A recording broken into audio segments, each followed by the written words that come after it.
Hello दोस्तों, आप सभी का स्वागत है आपके अपने परिवार मैथ मस्ती ऑफिशियल में। मैं हूं आलोक सिंह आतिश और आज के इस वीडियो सेशन में हम लोग बात करने वाले हैं तत्वों के आवर्ती वर्गीकरण की। जी हाँ दोस्तों, periodic classification of an element की आप सबों का स्पेशल डिमांड था कि सर एक बार पीरियोडिक टेबल को पढ़ाया जाए।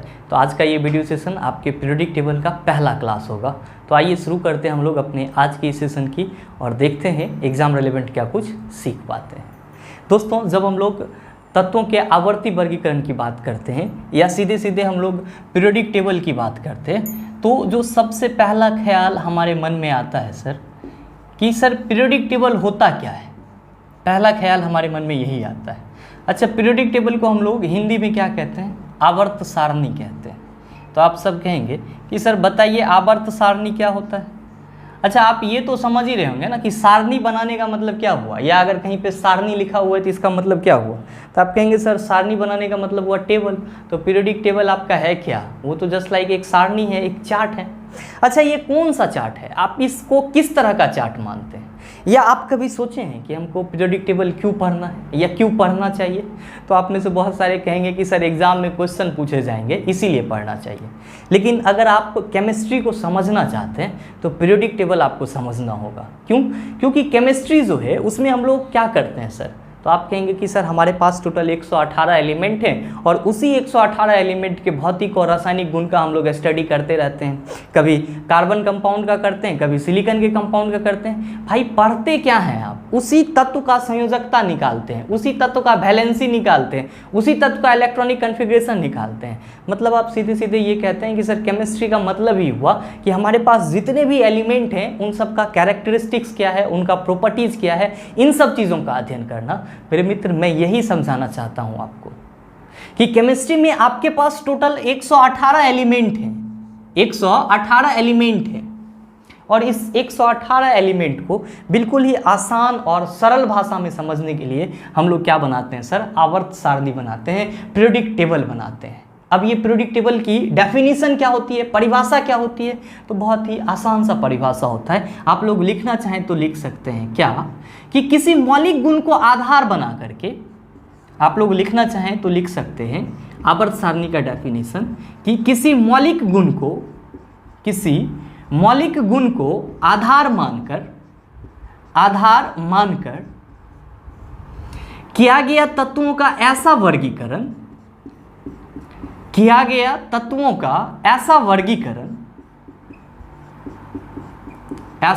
वर्गीकरण जिसमें निश्चित अंतराल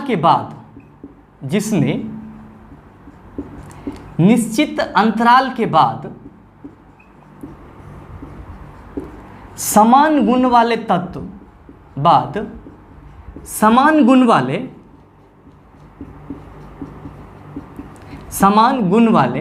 तत्व पुनः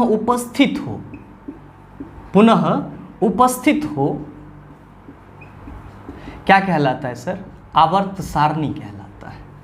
क्या कहलाता है? आवर्त सारणी कहलाता है। ध्यान दीजिए, बहुत ही ये आसान सा टॉपिक है अगर आप इसको समझना चाहें तो। अभी आपने क्या देखा कि आपके पास टोटल 118 एलिमेंट थे।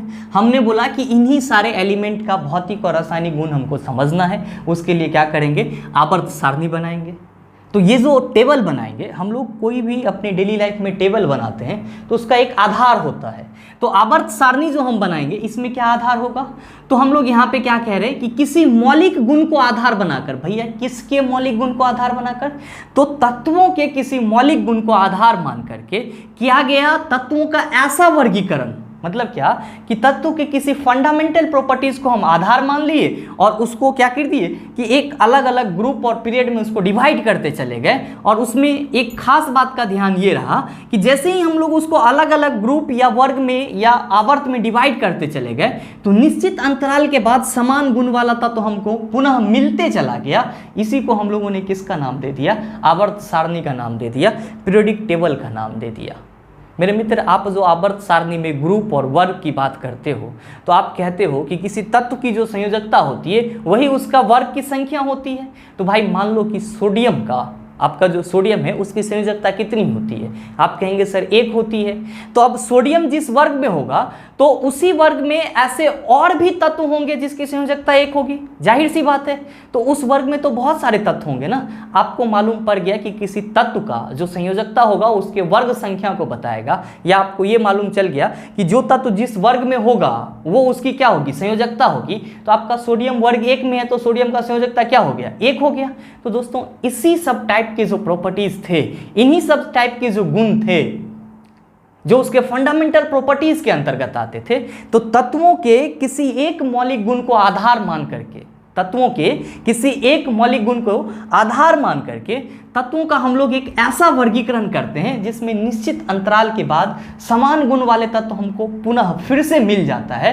तब हम लोग उसी को क्या कहते हैं कि सर यही तो मेरा आवर्त सारणी है, यही तो मेरा पीरियोडिक टेबल है। अब आप में से बहुत सारे मित्र कहेंगे कि चलो सर आवर्त सारणी समझ लिया, पीरियोडिक टेबल समझ लिया, लेकिन ये बताओ कि आवर्त सारणी हमको पढ़ने की ज़रूरत क्यों पड़ेगी? तो आप लोगों के मन में 2 सवाल आएगा। पहला तो ये कि सर इससे संबंधित क्वेश्चन एग्जाम में पूछे जाएंगे, ये पढ़ना होगा। दूसरा आपके मन में ये आना चाहिए कि सर चूंकि 118 तत्व को अलग अलग उसके रासायनिक और भौतिक गुण को याद करना संभव नहीं है, इसीलिए हम लोग एक आवर्त बना करके उसको शॉर्ट रूप में क्या करेंगे? याद करने का कोशिश करेंगे। जी हाँ मेरे मित्र, आवर्त सारणी बनाने का एकमात्र उद्देश्य बस और बस यही है कि रसायन शास्त्र का जो स्टडी है, केमिस्ट्री का जो स्टडी है, उसको क्या किया जाए सर? सरल बनाया जाए, सुविधाजनक बनाया जाए और लाभप्रद बनाया जाए। साथ ही साथ इतने आसान भाषा में इसको डिफाइन करा जाए कि आप 118 तत्व के या 118 तत्व से संबंधित जो कुछ भी प्रॉपर्टीज है उनको आप आसान भाषा में समझ पाओ। तो आप सीधे सीधे अब आप क्या कह सकते हैं? आवर्त सारणी के बारे में कुछ नहीं कहेंगे, बिल्कुल आसान भाषा में कहेंगे कि आवर्त सारणी क्या है? तो तत्वों के किसी मौलिक गुण को आधार मानकर बनाया गया एक ऐसा टेबल है जिसमें एक निश्चित अंतराल के बाद समान गुण वाले तत्व क्या होते हैं? फिर से आ जाते हैं, मतलब समान गुण वाले तत्व फिर से रिपीट कर जाते हैं। उसी को हम लोग क्या कहते हैं? आवर्त सारणी कहते हैं। और आपसे अगर कोई पूछ दे what are the main objective of the periodic table, periodic table का मेन ऑब्जेक्टिव क्या है? तो सिंपल भाषा में आप कहेंगे क्या कि रसायन शास्त्र के अध्ययन को, केमिस्ट्री के स्टडी को सरल और सुविधाजनक बनाना, साथ ही साथ क्रमबद्ध बनाना। अब आपके मन में सवाल उठेगा कि क्या ये आवर्त सारणी कोई एक ही वैज्ञानिक आकर के बना दिए, या इसको बनाने के लिए बहुत सारे वैज्ञानिकों को सहयोग करना पड़ा? तो मेरे मित्र ध्यान में रखेंगे कि जब साइंस पूरी तरह से डेवलप नहीं थी तो भी जो साइंटिस्ट थे वो अपना प्रयास कर रहे थे, और बहुत सारे साइंटिस्टों ने प्रयास करा भी, लेकिन जाकर के सफलता किसको मिली? तो मेंडलीफ और उसके बाद फिर मोसले को। इसीलिए हम लोग ज़्यादा पढ़ते रहते हैं मेंडलीफ का आवर्त सारणी और मोसले का आधुनिक आवर्त सारणी। लेकिन अगर आप थोड़ा सा आवर्त सारणी को बनाने के प्रयास की ओर चलेंगे, इसके थोड़ा सा इतिहास में जाने का कोशिश करेंगे, तो सबसे पहले आवर्त सारणी बनाने का प्रयास किसके आधार पे किया गया था? तो धातु और अधातु के आधार पे। किसके आधार पे? धातु एवं अधातु के आधार पे सबसे पहला प्रयास किया गया था। उसके बाद संयोजकता के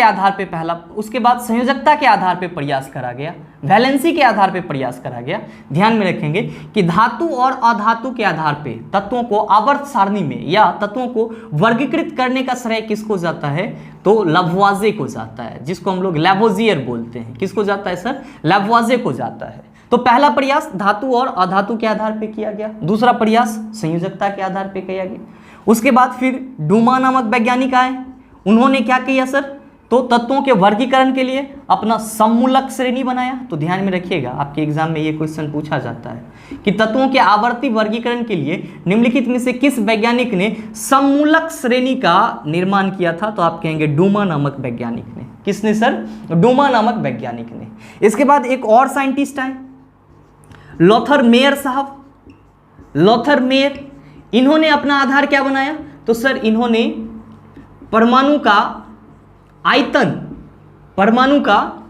आयतन एवं भार, इस दोनों के बीच में वक्र का निर्माण करके चाहा तत्वों का आवर्ती वर्गीकरण करने, लेकिन बेचारा ये भी फुस हो गए, इससे भी कोई काम नहीं हुआ। हाँ, ध्यान में रखेंगे, आपके एग्जाम में क्वेश्चन पूछा जाता है यहाँ से क्या कि तत्वों के आवर्ती वर्गीकरण का प्रयास परमाणु का आयतन एवं भार वक्र के रूप में, भार वक्र यहाँ पे लिखेंगे, भार वक्र के रूप में करने का प्रयास किसने किया? तो आप कहेंगे लोथर मेयर ने किया। किसने किया सर? लोथर मेयर ने किया। जब ये सब असफल हो रहे थे, अनसक्सेसफुल हो रहे थे, उसी कड़ी में एक और नाम जुटा, किसका? डॉबरेनर का। आप सबों को मालूम होगा मेरे मित्र कि डॉबरेनर ने तत्वों के आवर्ती वर्गीकरण के लिए ट्राइड रूल का प्रतिपादन किया था, त्रियक नियम का प्रतिपादन किया था। ये भी आपका एक इंपॉर्टेंट क्वेश्चन ही बन पड़ता है, आपके एग्जाम में पूछा जाता है कि तत्वों को वर्गीकृत करने के लिए डॉबरेनर ने कौन सा प्रयास किया? इन्होंने अपना त्रियक नियम दिया, ट्राइड रूल दिया। फिर डॉबरेनर के बाद कौन आए सर? न्यूलैंड आए। डॉबरेनर के बाद कौन आए? न्यूलैंड आए, और इन्होंने कौन सा रूल दिया? अष्टक नियम का प्रतिपादन किया, ऑक्टेव रूल का प्रतिपादन किया। ये भी अनसक्सेसफुल हो गया। इसके बाद न्यूलैंड के बाद कौन आए? मेंडलीफ आए। कौन आए सर? मेंडलीफ आए। ये हद तक पीरियोडिक टेबल को बनाने में सफल हो गए थे, और कहा जाता है कि आवर्त सारणी को बनाने वाला या सबसे पहला आवर्त सारणी बनाने वाला वैज्ञानिक कौन है? तो मेंडलीफ। इस चीज को आप ध्यान में रखेंगे, क्योंकि आपके एग्जाम में क्वेश्चन पूछा जाता है कि सबसे पहले आवर्त सारणी को निर्मित करने वाले वैज्ञानिक कौन थे? तो आप कहेंगे मेंडलीफ। और मेंडलीफ ने आवर्त सारणी की नींव रखी थी, और मेंडलीफ के आवर्त सारणी से इंस्पायर होकर के मोसले ने आधुनिक आवर्त सारणी का निर्माण किया। तो आपके एग्जाम में ये भी क्वेश्चन पूछा जाता है मेरे मित्र, निम्नलिखित में से किसने आधुनिक आवर्त सारणी का निर्माण किया था? तो आप कहेंगे हेनरी मोसले ने आधुनिक आवर्त सारणी का निर्माण किया था। मेरे मित्र, आपके एग्जाम में यहां से भी क्वेश्चन पूछा जाता है कि निम्नलिखित में से किस वैज्ञानिक से प्रेरित होकर के हेनरी मोसले ने अपना आधुनिक आवर्त सारणी का निर्माण किया? तो आप कहेंगे मेंडलीफ से क्या होकर के? प्रेरित होकर के मोसले ने क्या बनाया? आधुनिक आवर्त सारणी बनाया। तो आप देख पा रहे हैं कि तत्वों को आवर्त सारणी में सजाने के लिए क्रम से बहुत प्रयास किए गए, लेकिन सब के सब असफल होते नजर आए, सिवाय किसके सर? मेंडलीफ और मोसले को छोड़ करके ये सब के सब फेल हो गए। धातु और अधातु पर बांटने का प्रयास किया गया, असफल हो गया। संयोजकता के आधार पे किया गया, वो भी असफल हो गया। सममूलक श्रेणी के आधार पे किया गया, वो भी असफल हो गया। परमाणु भार और आयतन के वक्र के हिसाब से किया गया, सब फेल हो गया।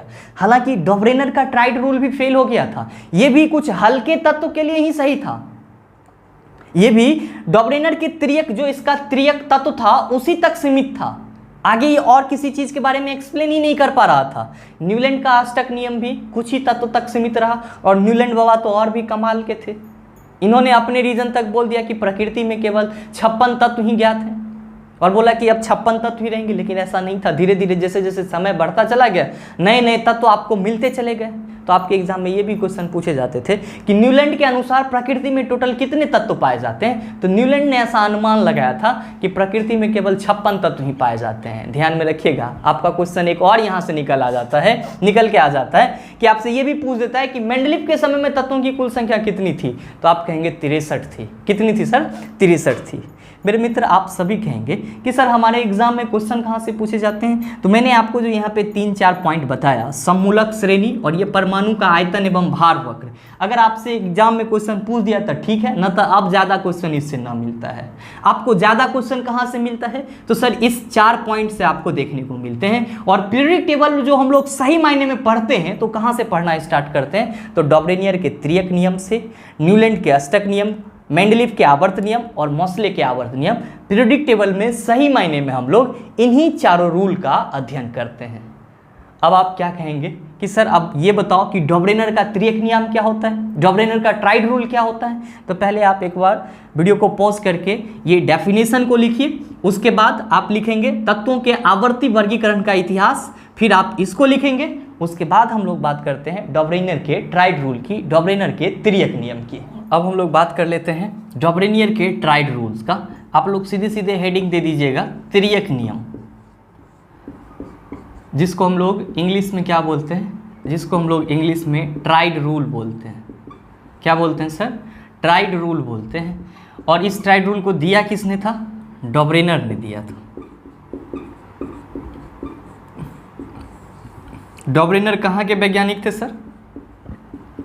जर्मनी के। अब डॉबरेनर ने अपने ट्राइड रूल में क्या बताया? अपने ट्राइड रूल में क्या बताया? अगर आप इसके रूल को समझते हैं तो फिर इसका जो एग्जाम्पल है वो भी आप आसानी से समझ जाएंगे। तो डॉबरेनर ने क्या किया कि पहले ये 3-3 तत्वों का समूह बनाया। डॉबरेनर ने क्या करा सर? 3-3 तत्वों का समूह बनाया, और इन्होंने बोला कि जो 3 तत्व थे उसको इन्होंने त्रियक बोला। तो इन्होंने बोला कि त्रियक के तत्वों को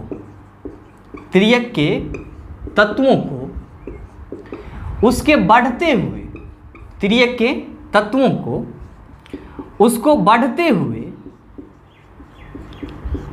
परमाणु भार, उसके बढ़ते हुए परमाणु भार के क्रम से या परमाणु भार के क्रम में सजाया जाए तो मध्य के तत्व का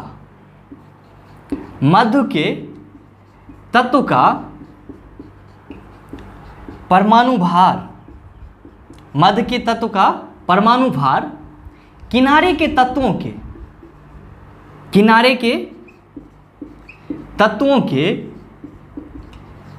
भार का औसत होता है। भार का क्या होता है सर? औसत होता है। ध्यान दीजिए कि डॉबरेनर ने अपने ट्राइड रूल में क्या बताया, त्रियक नियम में क्या बताया कि त्रियक के तत्व किसको बोला? इन्होंने 3 तत्वों का समूह बनाया। तो क्या बोला ये कि त्रियक के तत्वों को उसके बढ़ते हुए परमाणु भार के क्रम में सजाया जाए। त्रियक के तत्वों को क्या किया जाए सर? उसके बढ़ते हुए परमाणु भार के क्रम में सजाया जाए तो मध्य के जो तत्व का परमाणु भार होगा, किनारे के दोनों तत्व के परमाणु भार का क्या होगा? औसत होगा। आप कहेंगे सर नहीं समझे। तो जैसे मान लीजिए कि आपका ए, बी और सी डॉबरेनर का कोई क्या है सर? ट्राइड है, त्रियक तत्व है। तो इसमें जो इस बी का परमाणु भार होगा वो a+c/2 होगा। मतलब क्या कि किनारे के ए और सी दोनों के परमाणु भार का जो औसत होगा वही बीच वाले मध्य वाले तत्व का क्या होगा सर? परमाणु भार होगा। ये बेचारा भी फेल कर गए। अब आप कहेंगे कि सर ये ए बी सी से तो कुछ समझे ही नहीं, कोई एग्जाम्पल है ऐसा? ऑब्वियसली मेरे मित्र आप ध्यान दीजिए, लिथियम, सोडियम और पोटेशियम ये डॉबरेनर का त्रियक तत्व कहलाता है, ट्रिपल एलिमेंट कहलाता है। आपको मालूम होना चाहिए कि लिथियम का परमाणु भार कितना होता है? 7, सोडियम का परमाणु भार कितना होता है? 23 और पोटेशियम का परमाणु भार 39। अब डॉबरेनर के अनुसार अगर हम चलें तो क्या कह रहा है डॉबरेनर का त्रियक रूल कि तत्वों को अगर उसके बढ़ते हुए परमाणु भार के क्रम में सजाएं तो पहले 7 फिर 23 और फिर 39 तो बढ़ते हुए परमाणु भार के क्रम में सजाएं तो मध्य वाले तत्व का जो परमाणु भार होगा किनारे के दोनों तत्वों के परमाणु भार का औसत होगा। तो देखिए मध्य वाले तत्व का परमाणु भार 23 है, आपको मालूम है, तो किनारे वाले का औसत निकाल के देखिए तो मध्य वाला का होता है बराबर। तो आप कहेंगे सर इसका मतलब ये हुआ कि 7 + 39/2 करेंगे तो 39 और 7 कितना हुआ? 46 और 46/2। तो आप कहिएगा सर 23 दूना 46, ये तो आ तो गया सर। इसका मतलब डॉबरेनर ने सही बात बताया था। भैया ये तीनों गो तक सही रह पाया, ये तीनों गो तक सही रह पाया। एक आपका क्लोरीन, ब्रोमीन और आयोडीन का भी ट्रिपल लेते हैं हम लोग, यहाँ तक भी सही था। लेकिन आगे के जो और तत्व थे उसको ये एक्सप्लेन ही नहीं कर पा रहा था। मतलब डॉबरेनर का ट्राइड फेल हो गया, डॉबरेनर का त्रियक नियम फेल हो गया। जब ये फेल हो गए तब आए न्यूलैंड बाबा, उन्होंने अपना अष्टक नियम दिया। बस आप समझिएगा कि उन्होंने क्या बताया। न्यूलैंड ने अपने अष्टक नियम में बताया कि अगर तत्वों को उसके बढ़ते हुए परमाणु द्रव्यमान के क्रम में सजाया जाए, तत्वों को बढ़ते हुए परमाणु द्रव्यमान के क्रम में सजाया जाए तो प्रत्येक 8वें तत्व का गुण पहले तत्व के गुण के समान होगा। ध्यान दीजिएगा, अगर आप नोट डाउन कर रहे हैं तो आप इसको भी नोट डाउन कर ही लीजिएगा, न्यूलैंड का अष्टक नियम। क्योंकि डॉबरेनर के बाद हम लोग न्यूलैंड का ही अष्टक नियम पढ़ेंगे, तो आप लोग स्टार मार्क देकर के लिख लीजिएगा न्यूलैंड का अष्टक नियम। तो इन्होंने क्या बताया कि तत्वों को अगर बढ़ते हुए परमाणु द्रव्यमान के क्रम में सजाया जाए तो प्रत्येक 8वां तत्व किसके समान होगा सर? तो पहले तत्व के समान होगा। अब बेचारा ये तो बोल तो दिया लेकिन ये भी जाकर के फेल हो गया। क्यों? क्योंकि इसका जो नियम था वो कैल्शियम तक ही सीमित था और इन्होंने अपना अनुमान जाहिर कर दिया था कि प्रकृति में केवल 56 ही तत्व हैं। आपके एग्जाम में इससे क्वेश्चन भी पूछा जाता है कि न्यूलैंड के अनुमान के अनुसार प्रकृति में कितने तत्व पाए जाते हैं, तो आप कहेंगे 56 तत्व पाए जाते हैं। तो न्यूलैंड के अष्टक नियम में, न्यूलैंड के ऑक्टेव रूल में, अष्टक नियम में खामियां क्या थी सर? तो ये हल्के धातु तक ही सीमित रहे, भारी धातु को ये एक्सप्लेन नहीं कर पाए। और जब आपके पीरियोडिक टेबल में अक्रिय गैस आ गया, नोबेल गैस का खोज हो गया, तो अब आपका जो पीरियोडिक टेबल है उसमें क्या है सर कि अगर आप तत्वों को उसके क्रम से लिखते हैं तो पहले तत्व का जो गुण है वो नौवें तत्व के गुण के समान होता है, न कि आपका 8वें तत्व का गुण पहले तत्व के गुण के समान होता है। अब यहाँ पे आकर के ये फंस गए अक्रिय गैस खोज होने के बाद। मतलब क्या, ना तो डॉबरेनर का चल पाया और ना ही किसका चल पाया सर, न्यूलैंड का चल पाया। तो आपके एग्जाम में कभी कभी ये क्वेश्चन भी पूछा जाता है कि न्यूलैंड के आवर्त सारणी का या न्यूलैंड के तत्वों के वर्गीकरण का निम्नलिखित में से दोष क्या है। तो आप कहेंगे सर ये हल्के तत्व तक ही सीमित रह पाया। इन्होंने क्या अनुमान लगाया था कि 56 तत्व हैं अभी तक, और साथ ही साथ जब अक्रिय गैस की खोज हुई तो इनका जो कहना था कि प्रत्येक 8वां तत्व जो है वो पहले तत्व के गुण के समान होगा, लेकिन अक्रिय गैस की खोज हो जाने के बाद प्रत्येक 9वां तत्व किसके समान होता है, पहले तत्व के गुण के समान होता है। इन सब बातों को लेकर के न्यूलैंड भी फेल हो गए, डॉबरेनर भी फेल हो गए, और न जाने पहले से लोथर मेयर, उसके बाद डूमा, लववाजे, प्राउस्ट, कौन कौन आकर के पहले से फेल हो रहे थे। इन सबको कोई समझ में नहीं आ रहा था। उसी वक्त एक उम्मीद का किरण जगा किसका, मेंडलीफ का, और मेंडलीफ ने एक नए सिरे से पीरियोडिक टेबल का निर्माण करना शुरू किया। दोस्तों उम्मीद करते हैं कि आप डॉबरेनर के ट्राइड और न्यूलैंड के अष्टक नियम इन दोनों को अच्छे से समझ पाए होंगे। हम लोग बात करेंगे इसके अगले क्लास में, एक प्रॉपर क्लास में, मेंडलीफ के आवर्त सारणी के बारे में। पहले आज जो मैंने करवाया उसका सारा नोट्स बनाएंगे, उसको पढ़ेंगे, और जो प्रॉब्लम होगा नीचे कमेंट करके ज़रूर बताएंगे। अगले सेशन में हम लोग फिर उसको सॉल्व कर लेंगे। अगर आपको वीडियो अच्छा लगा तो लाइक कीजिएगा, शेयर कीजिएगा, और चैनल पर नए हैं तो सब्सक्राइब करके बेल आइकन दबा लीजिएगा, ताकि इस तरह के एग्जाम रेलेवेंट वीडियो सबसे पहले आपके पास पहुँचे और आप उसका भरपूर फायदा उठा पाएं। मिलते हैं फिर अगले सेशन में, तब तक के लिए best of luck, thank you, have a nice day.